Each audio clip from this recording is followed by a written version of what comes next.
Hello viewers, welcome to my channel. आज हम C James Jensen की बुक आपके अवचेतन मन की शक्ति से आगे का 12 चैप्टर पढ़ने जा रहे हैं।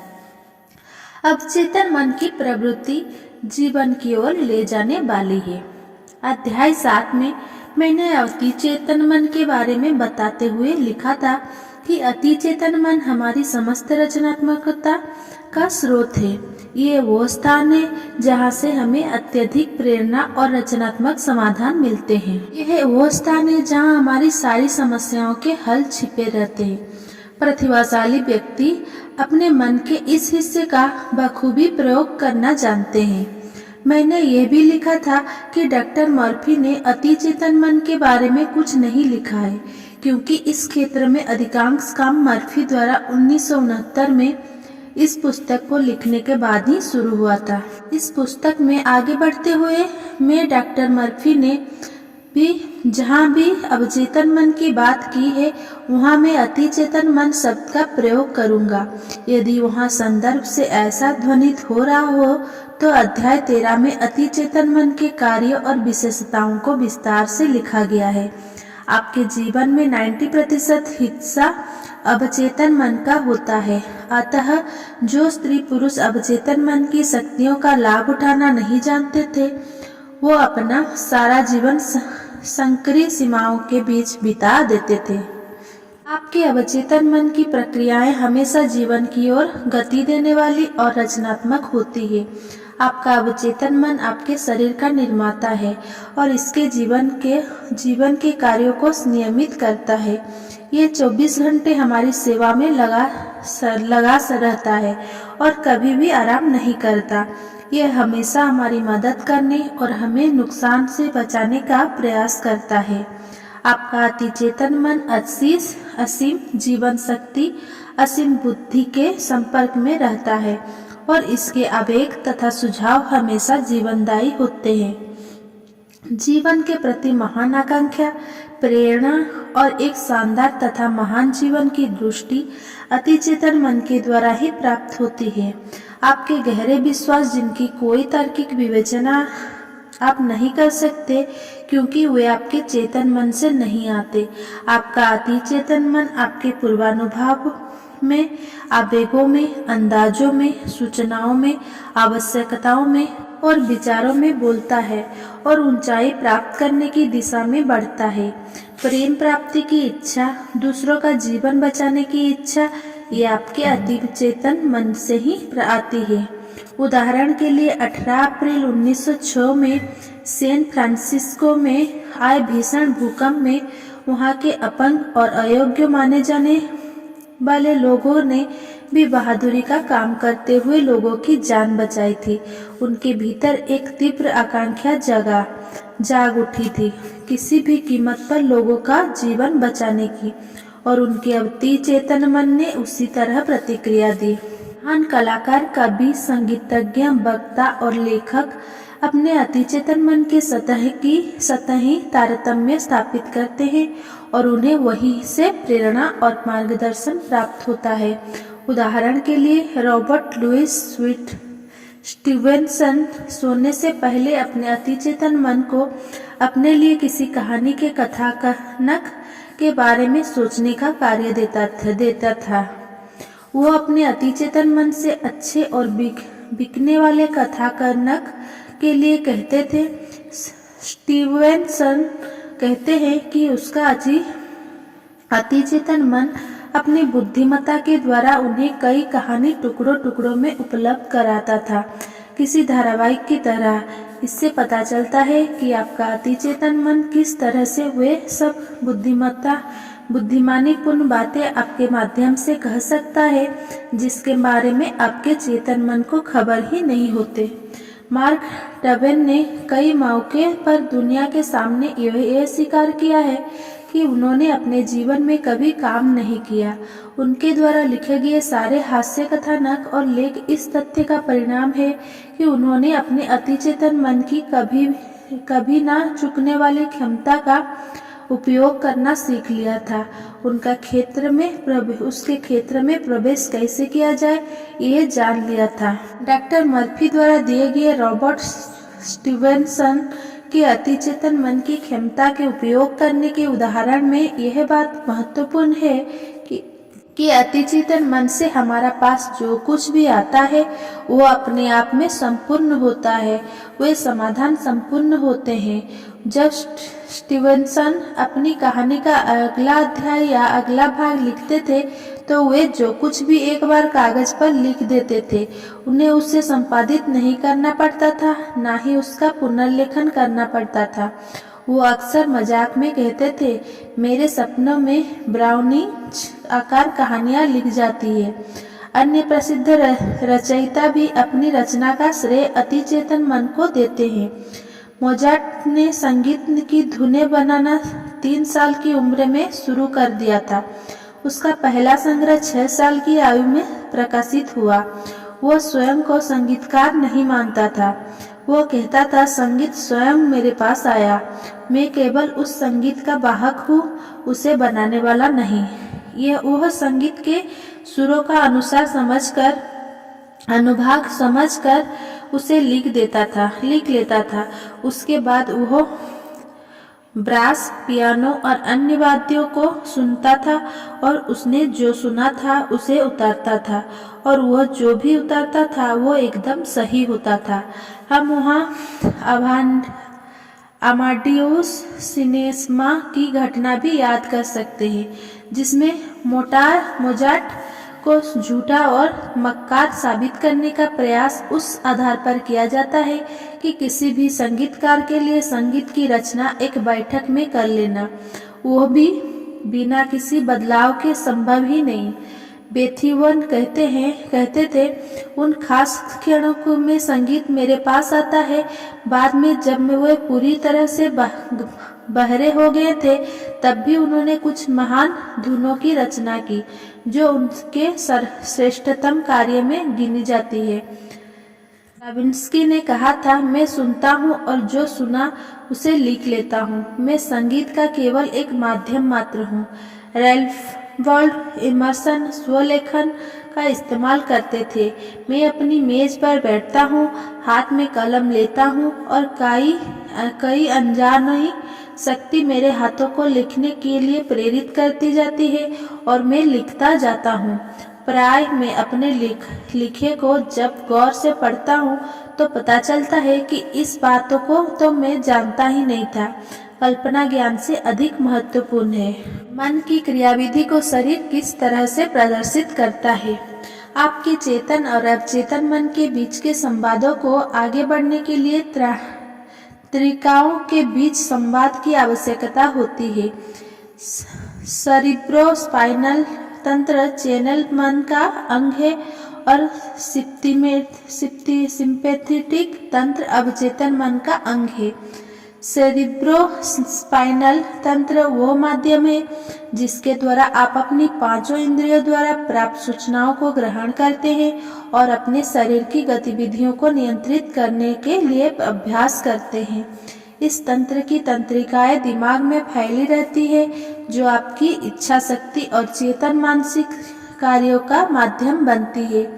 सिंपैथेटिक तंत्र, जिसे अक्सर अनैच्छिक तंत्रिक कहा जाता है, का केंद्र पेट के पिछले हिस्से में स्थित गैंग्लियोनिक मास या सोलर प्लेक्सस में स्थित रहता है और इसे कई बार पेट में स्थित दिमाग कहा जाता है। यह उन मानसिक कार्य का माध्यम बनता है जो निश्चेतावस्था में शरीर के जैविक कार्य को करता है। इसीलिए हम अक्सर कहते हैं, तुम्हारा पेट तुम्हें क्या कहता है। ये दोनों ही तंत्र अलग अलग कभी काम कर सकते हैं और सामंजस्य रखते हुए भी। न्यायाधीश थॉमस ड्रोबार्ड कहते हैं, वेगास तांत्रिक सेरिब्रल क्षेत्र से निकलकर ऐच्छिक तंत्र के हिस्से रूपी में गुजरती है और इसके द्वारा यह वह ध्वनि रागों के अंगों को नियंत्रण करती है। उसके बाद थेरिक्स की ओर जाती है और हृदय और फेफड़े में अपनी शाखाएं भेजती है। अतः में यह डायफ्राम से गुजरते हुए अपनी ऊपरी सतह, जो इसे स्वैच्छिक तंत्रिका के रूप में परिचित कराती है, उसे त्याग कर सिंपैथेटिक तंत्रिका के रूप में पहचानी जाती है, अर्थात इन दोनों को जोड़ने वाली शाखा के रूप में काम करती है और मनुष्य को भौतिक रूप से एक इकाई बनाती है। इसी तरह से दिमाग के अलग अलग क्षेत्र वस्तुपरक और व्यक्तिपरक क्रियाओं के साथ दिमाग के रिश्ते को दिखाते हैं और सामान्य तौर पर बात करते समय हम फ्रंटल हिस्से को अग्रभाग और पोस्टीरियर हिस्से को पश्चिम भाग में भाग कह सकते हैं और मध्य भाग दोनों ही हिस्सों के गुण रखता है। एक बुद्धिमत्ता है जो शरीर का ध्यान रखती है। जब हम कोशिका तंत्र और अंगों की रचना के बारे में पढ़ते हैं, जैसे आंखें, कान, हृदय, पित्ताशय, तिल्ली आदि, तो हमें पता चलता है कि ये सभी कोशिकाओं के समूह के बने होते हैं और ये कोशिकाएं स्वयं को एक बुद्धिमान समूह के रूप में अवस्थित करती है, जो चेतन मन द्वारा दिए गए आदेशों को ग्रहण करके उनके अनुसार कार्य करती है। एक कोशिकीय जीवों के अध्ययन द्वारा यह पता चलता है कि आपके शरीर में चल क्या रहा है। चूंकि ये एक कोशिकीय जीवों में अंग नहीं होते, फिर भी उनके सामान्य कार्य जैसे गति, उत्सर्जन, भोजन ग्रहण आदि में दिमाग की उपस्थिति द्वारा कार्य किए जाने का संकेत मिलता है। कई लोग कहते हैं कि यदि आप अपने शरीर को अकेला छोड़ दें तो भी एक बुद्धिमत्ता है जो आपके शरीर का ध्यान रखती है। ये सच है, मगर दिक्कत यह है कि हमारा चेतन मन हमारी इंद्रियों द्वारा ग्रहण की गई सूचनाओं को हमारी धारणाएं, झूठे विश्वास, डर और अन्य बातों के आधार पर प्रभावित करने का प्रयास करता है। जब ये धारणाएं, विश्वास और नकारात्मक बातें आपके भावनाओं के साथ अवचेतन मन में जमा हो जाती है, तो अवचेतन मन के पास इसके सिवा कोई दूसरा रास्ता नहीं रहता कि वह आपके दिए हुए नमूने के अनुसार ही काम करे। आपके अवचेतन मन की अपनी जिंदगी है जो हमेशा समरसता, सामंजस्य, स्वास्थ्य और शांति की ओर गति करती है। मनुष्य समरसता के कुदरती सिद्धांत में कैसे हस्तक्षेप करता है? सही और वैज्ञानिक तरीके से सोचने के लिए हमें सत्य का ज्ञान होना जरूरी है और सत्य को जानना यानी अवचेतन मन की उस असीम बुद्धिमत्ता और शक्ति के साथ समरस होना जिसकी गति हमेशा जीवनदायिनी होती है। कोई भी विचार या कार्य जो समरसता पूर्ण नहीं हो, चाहे वो अज्ञानवश हो या स्वनिर्मित हो, उनका परिणाम विसंगति और अपरिसीमित के रूप में ही सामने आता है। वैज्ञानिक यह सूचना देते हैं कि हम हर 11 महीने में अपना शरीर पुनः बनाते हैं। इसका अर्थ है हम शारीरिक दृष्टिकोण से केवल 11 माह की आयु के ही हैं। अब यदि यहाँ भी आप पुराने शरीर में उपस्थित विकृतियों जैसे गुस्सा, डर, ईर्ष्या, बीमारी आदि को साथ ले जाएंगे, तो आपकी इस स्थिति के लिए कोई और नहीं वरन आप स्वयं ही दोषी है। आपके विचार ही आपके शरीर और मन के निर्माता है। आप नकारात्मक विचारों और कल्पनाओं को अपने से दूर रख सकते हैं। अंधेरे से मुक्ति का उपाय प्रकाश की ओर बढ़ना ही है। ठंड से बचने का उपाय गर्मी प्राप्त करना है। अच्छे की कामना करें, बुरा स्वयं ही दूर चला जाएगा। क्यों ऐसा है कि स्वस्थ जीवन शक्ति से भरपूर और प्रसन्न रहना सामान्य बात है, जबकि बीमार पड़ना असामान्य है। इस दुनिया में जन्मा बच्चा सामान्यतः पूरी तरह से स्वस्थ होता है। उसके शरीर के सारे अवयव ठीक से काम करते हैं। ये जीवन की सामान्य अवस्था है और यदि ऐसा है तो हम सभी को हमेशा ही स्वस्थ बने रहना चाहिए। आत्मरक्षा हमारी सामान्य वृत्ति है और यही किसी सर्वमान्य सर्वत्र उपलब्ध सत्य के रूप में आपके स्वभाव का अंग बनती है। यदि आपके विचार, धारणाएं और कल्पना आपकी इस कुदरती प्राकृतिक स्वभाव के साथ सामंजस्य बैठाते हैं, तो आप अपनी क्षमताओं का बेहतर प्रदर्शन कर पाते हैं। यह इसी सिद्धांत का अनुसरण करता है कि सामान्य अवस्था को आसानी से प्राप्त किया जा सकता है। जबकि असामान्य अवस्था को यानी कि बीमारी आदि को प्रयास द्वारा उत्पन्न की जाती है। बीमारी होना हमारे लिए असामान्य बात है। बीमार होने का सीधा सा अर्थ है कि आप जीवन धारा के विपरीत जाकर नकारात्मक रूप से सोच रहे हैं। जीवन का नियम वास्तव में बुद्धि का नियम है। सारी प्राकृतिक वस्तुएं शांतिपूर्वक इस नियम के अनुसार काम करती है और बुद्धि करती है। जहाँ बुद्धि और अभिव्यक्ति होती है वहाँ जीवन होता है। जहाँ जीवन होता है वहाँ सामंजस्य होता है और जहाँ सामंजस्य होता है वहाँ संपूर्ण स्वास्थ्य होता है। यदि आपके विचार अवचेतन मन के सिद्धांतों के सामंजस्य में है तो आप जीवन के कुदरती नियम से समरसता बनाए हुए हैं। यदि आप ऐसे विचारों को प्रश्रय देते हैं जो कुदरती सिद्धांत के साथ सामंजस्य में नहीं है तो ये विचार आपसे चिपकते हैं, आपको परेशान करते हैं, चिंता में डालते हैं और अंत में बीमार कर देते हैं। यदि तब भी इन विचारों को दूर नहीं किया जाए तो ये आपको मृत्यु के द्वार तक ले जाते हैं। किसी बीमार के उपचार के लिए आपको अपने अवचेतन मन के द्वारा शरीर के सारे तंत्र से जीवन शक्ति के प्रवाह और वितरण को बढ़ाने पर ध्यान देना होगा। इसके लिए आपको अपने मन को हानिकारक नकारात्मक विचारों जैसे डर, घृणा, चिंता, ईर्ष्या जैसे सारे विचारों को दूर करना होगा जो आपको परेशान करके आपकी तंत्रिकाओं, ग्रंथियों और ऊतकों को जो आपके शरीर से विषैले पदार्थों के उत्सर्जन में सहायता करते हैं, बर्बाद करते हैं। याद रखने योग्य बिंदु 1, आपका अवचेतन मन आपके शरीर का निर्माता है और ये 24 घंटे आपकी सेवा में हाजिर रहता है।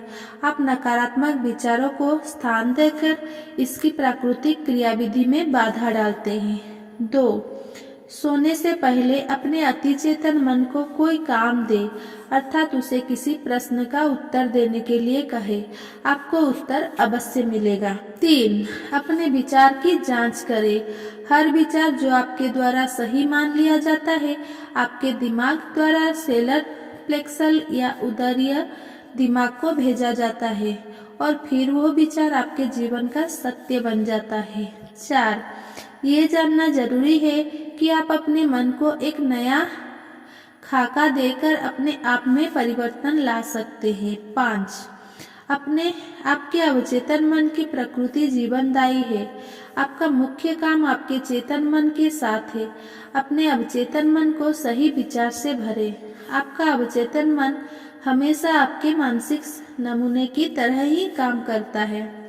6, आप हर 11 महीने में नया शरीर बनाते हैं। अपने विचार को बदलकर अपने शरीर को बदलें और इस बदलाव को सतत प्रक्रिया बनाएं। 7, स्वस्थ रहना मानव की सामान्य अवस्था है। बीमारी असामान्य प्रवृत्ति है। सामंजस्यता हमारे कुदरती गुणों में से एक है।